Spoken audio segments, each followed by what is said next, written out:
Тұздың пайдасы мен зияны. Тұз ағзаның дұрыс және толассыз түрде қызмет етіп отыруына арналған қажетті компонент.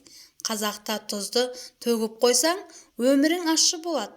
Тұзды тегін берсең, ұрыс-керіске тап боласың деген ырым-тыйымдар бар.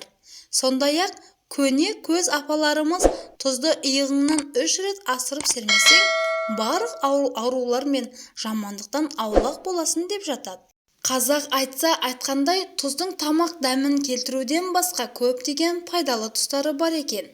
Бояудың иісі шығып тұрған бөлмеге тұз салған сауыт қойсаңыз, иіс тез арада жоғалып кетеді. Балық иісі шығып тұрған ыдысты тұз қосылған суық сумен жуыңыз. Ішіне бір шөкім тұз салсаңыз, кофенің дәмі кіре түседі. Егер табадағы май көпіршіктенсе, оны аздап тұздаңыз. Қол орамалдарды жуудан бұрын оны бір уыс тұз ерітілген суға 2-3 сағат бойына салып қойсаңыз, әбден сіңіп қалған дақтарды кетіруде таптырмас көмек болады. Сарғайған терезе жабынын жуудан бұрын тұзды суға салыңыз. Шикі жұмыртқаны, әсіресе оның ағын шайқағанда міндетті түрде тұз қосыңыз. Жұмыртқаны шайқау әлдеқайда жеңілдейді. Бұл жұмыртқаны қантпен шайқағанда қолданылмайды. Жұмыртқа пісірілетін суға міндетті түрде тұз салыңыз. Жұмыртқа жарылса да тұзды суда ағып кетпейді. Кесілген алма қайнатылғанға дейін қарайып кетпеуі үшін оны сәл-пәл тұздаған суда ұстаңыз. Кесілген пиязды тұздап қойса, өзінің қалпын ұзақ сақтайды. Егер бір шақпақ қантты ащы тұздалған сорпаға жарты минутқа салып алса, тұзы кемиді.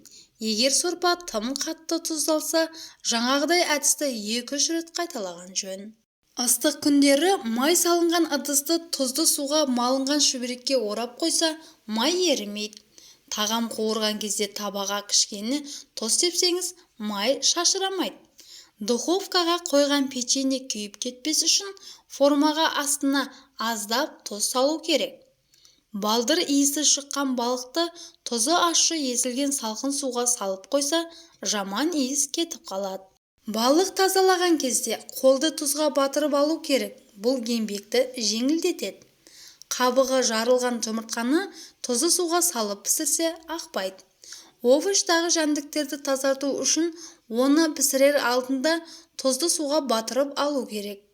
Шойын ыдысты тат басса, оны тұз қышқылының әлсіз ерітіндісімен сүртіп кетіруге болады.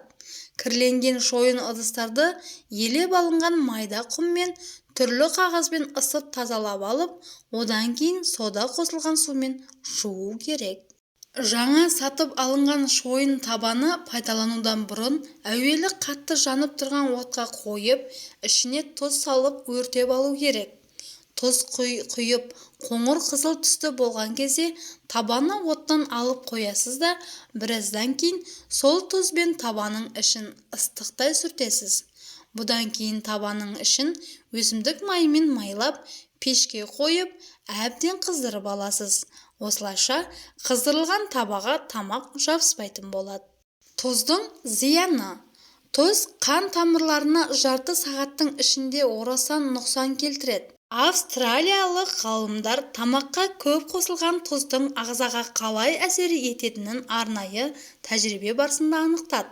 Дәрігерлердің сынағына денсаулығы мықты 16 адам қатысқан. Олардың әрқайсысы жеген тағамға 4 грамм тұз қосылды. Бұдан соң 0,3 грамм тұзы бар тағам берілді.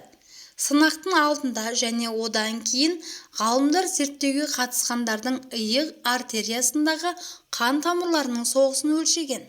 Зерттеу барысында тұзды тағам жеген адамдардың қан айналымы айтарлықтай тежелгені байқалыпты. Тұз 30 минуттан соң-ақ ағзаға әсер ете бастап, қан жүгірісін шамамен 1 сағат бойына тоқтатқан. 4 грамм тұз адамның жалпы рационына енетін тағамдардың орташа тұздылық көрсеткішіне тең. Соған қарамастан, тұзды көп қолдану адамды оқыс өлімге итермелеуі ықтимал. Профессор Грэхэм Макгрегордың айтуынша, жүргізілген сынаққа қарағанда адамның қан тамырларын қатайтқан нәрсе тұз болуы мүмкін. Достар, бүгінгі тұз жайында айтылған пайдалы ақпаратым пайдаларыңа жарасын. Видео ұнаса лайк басып төменге пікір қалдырыңыз.